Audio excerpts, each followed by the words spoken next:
Sekojošais ziņojums vai sagadīšanās? Mēs tā visi nedomājam. Šokējošais interneta sensācijas Exe atklājums. Cilvēks, kurš piekrīt pasaules gala teorijai. Bet mēs tūlīt palūkosimies, kur un kā šī brēka sākās.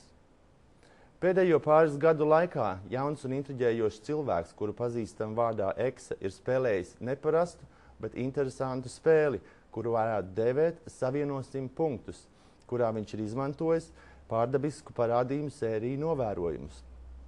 Saskaņā ar Exe, caur šo mistisko simbolu mums visiem tiek sūtīta ziņa, jo šis simbols parādījies dažādos veidos un dažādos atšķirīgos laika posmos. Un saskaņā ar Exes mājaslapu šis simbols ir novērots 5 reizes. Pirmo reizi tas ir novērots Ziemeļīrijā, kur putni tika novēroti pārvietojamies šāda simbola formējumā. Saskaņā ar Exe mājaslapu šis simbols līdz šim ir redzēts 5 reizes. Pirmo reizi tas esot pamanīts Ziemeļīrijā, kur putni redzēti pārvietojamies šim simbolam raksturīgajā formējumā.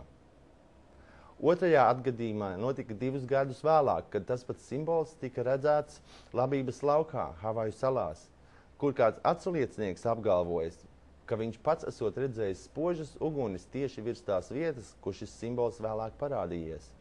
Un, protams, tas apstiprinot faktu, ka tā ir dāvana no augšas.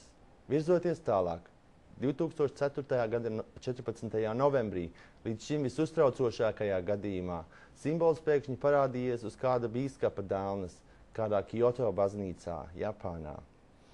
Simbols esot parādījies pilnīgi negaidīti, kad bīskapa piemeklējusi stigmāta. Viņš esot nogādāts tuvākajā slimnīcā, bet joprojām atrodoties intensīvās terapijas nodaļā. Nākošais atgadījums notika 2005. gada 27. janvārī, kad ārsti atklāja simetriskas, šīs simbola atdarinošas dzimumzīmes veselai cilvēku grupai, bet dažādos pasaules nostūros.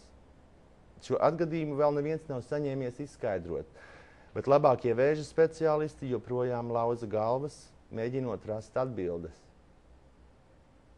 2005. gada 8. augustā simbols tika nofotografēts no satelīta ar elektromagnētiskā filtra palīdzību, bet pāris mēnešus vēlāk tas pats simbols tika pamanīts debesīs, mākoņu formā, ko neviens vien ņēmās izskaidrot ar to, ka ar ozona slāni viss ir cauri.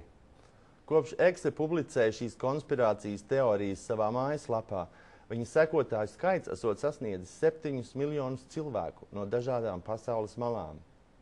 Izsakoties viņa paša vārdiem, šie notikumi pierāda, ka dažādi ārpasaules spēki ir atraduši, kā ar mums komunikēt tiešā veidā, un šis simbols ir šī noslēpuma atslēga.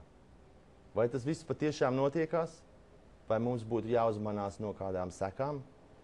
Par to jūs visu uzzināsiet pēc nelielas pauzes, kad runāsim ar pašu vaininieku mūsu ekskluzīvajā intervijā.